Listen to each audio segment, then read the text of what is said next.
तोंडी लावण्यासाठी मस्त कुरकुरीत अशी भेंडी आज आपण करणार आहोत. नमस्कार, स्वागत आहे तुमचं मराठी किचनमध्ये. एखाद्या वेळी भेंडीची भाजी जर का नको असेल किंवा बरेच दिवस भेंडी पडून असेल, राहिली असेल, तर याप्रमाणे तुम्ही तोंडी लावण म्हणून ही कुरकुरीत अशी भेंडी करू शकता. अगदी झटपट होते. याकरता 1/2 किलो भेंडी घेतलेली आहे. अगदी कोवळीच भेंडी हवी असं काही नाही, थोडीशी निबर भेंडीसुद्धा याकरता चालेल. तर भेंडी स्वच्छ धुवून घ्यायची, त्यानंतर ती कपड्यानं पुसून घेतली आहे. याप्रमाणे 4-4 भेंडी कापण्यासाठी घेतलेले आहेत. भेंडीच्या देठाचा भाग काढून टाकला. त्यानंतर भाजीसाठी आपण जशी भेंडी कापून घेतो त्यापेक्षा थोडेसे मोठे मोठे असे काप ठेवायचे. अगदी बारीकही करायचे नाहीत, नाहीतर खूप चिकट होतात, आणि खूप जाडही ठेवायचे नाहीत. हे बघा, याप्रमाणे हे असे भेंडीचे काप करून घेतले. याच पद्धतीनं सगळी भेंडी जी आहे ती अशी कापून घेतली. त्यानंतर चिरलेली भेंडी जी आहे ती बाउलमध्ये काढली आहे. याच्यामध्ये चवीनुसार मीठ घातलं, लिंबू पिळून घेतलं आहे. नंतर याच्यामध्ये आपण चाट मसालाही वापरणार आहोत. ते लक्षात घेऊन मिठाचं प्रमाण जे आहे ते ठरवा. मीठ आणि लिंबू भेंडीला असं एकसारखं लावून घ्यायचं.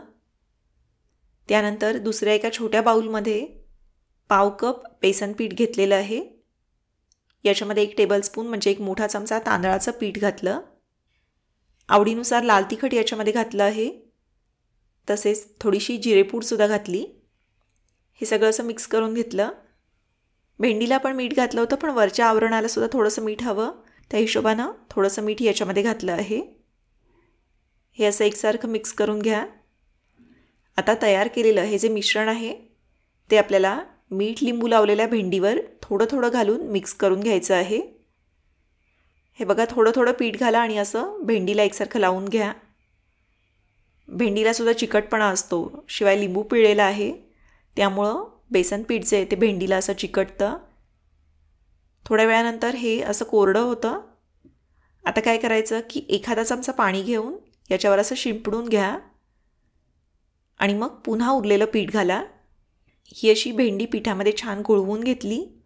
भेंडी अगदी कोरडीही दिसली नाही पाहिजे, त्यामुळं लागल्यास थोडासा पाण्याचा हबका याच्यावर मारून घ्यायचा. हे बघा, पिठाचं असं एकसारखं आवरण भेंडीवर आलेलं आहे.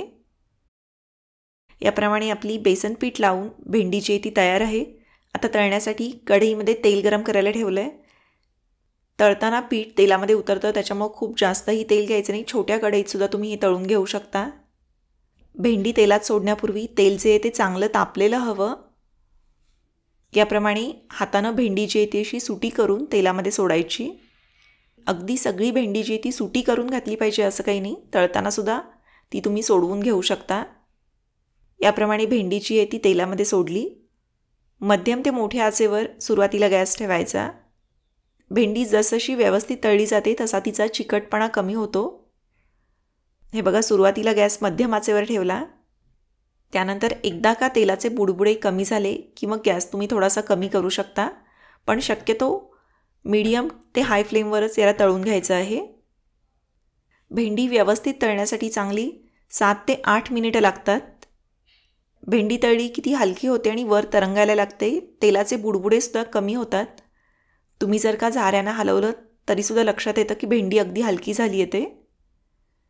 आता भेंडी तेलातून केव्हा काढायची, तर अगदी हिरवीही दिसली नाही पाहिजे. वरचं आवरण जे आहे ते थोडंसं लालसर हलकं ब्राऊन असं झालं पाहिजे, तेव्हाच भेंडी कुरकुरीत झालेली असते. भेंडी जर का थोडीशी हिरवी राहिलेली असेल तर भेंडी चिकट राहते, मऊ पडते. त्यामुळं हलक्या ब्राऊन अशा रंगावर भेंडी जी आहे ती तेलातून काढून घ्यायची. खूप जास्त ब्राऊन होईपर्यंतही थांबायचं नाही, नाहीतर मग करपट अशी लागते. भेंडी व्यवस्थित निथळून तेलातून काढून घेतली. त्यानंतर याचप्रमाणे सगळी भेंडी जी आहे ती तळून घेतली आहे.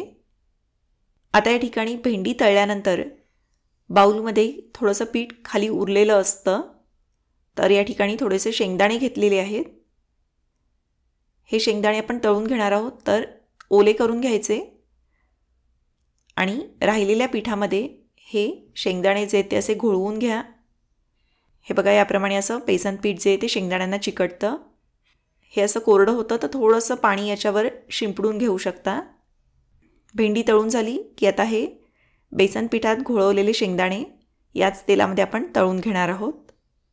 शेंगदाणे तळताना मात्र मध्यम ते मंद आचेवर तळून घ्यायचं। हे बघा छान असे कुरकुरीत होईपर्यंत शेंगदाणे तळून बाजूला काढले। आता तुम्हाला जर का लसूण आवडत असेल तर थोड्याशा लसणाच्या पाकळ्या साल न काढता घेतलेल्या आहेत। या पाकळ्या अशा ठेचून घ्यायच्या। या ठेचलेल्या लसणाच्या पाकळ्या तेलामध्ये सोडल्या। लसूण तळताना मात्र मंद आचेवर तळायचा किंवा तेल जर का तापलेलं असेल तर गॅस बंद करून तळून घेतलं तरीसुद्धा चालेल। हे बघा लसूण असा छान कुरकुरीत तळून काढला। भेंडी व्यवस्थित टिश्यू पेपरवर निथळून घ्या। त्यानंतर एका बाउलमध्ये काढली। तळलेले शेंगदाणे घातले, लसूण घातला, वरून थोडासा चाट मसाला भुरभुरायचा आणि सगळं असं छान मिक्स करून घ्या। जर का तुम्हाला थोडंसं जास्त तिखट हवं असेल तर वरून लाल तिखटसुद्धा भुरभुरू शकता। तर अशा प्रकारे ही आपली कुरकुरीत अशी भेंडी जी ती तयार झाली। नुसती भेंडीच नाही तर कुरकुरीत असे शेंगदाणे लसूणसुद्धा छान लागतो। त्याचप्रमाणे याची रेसिपी तुम्हाला कशी वाटली ते मला जरूर कळवा। व्हिडिओ आवडला तर व्हिडिओला लाईक करा। व्हिडिओची लिंक तुमच्या मित्रमैत्रिणींसोबत नातेवाईकांसोबत जरूर शेअर करा। धन्यवाद।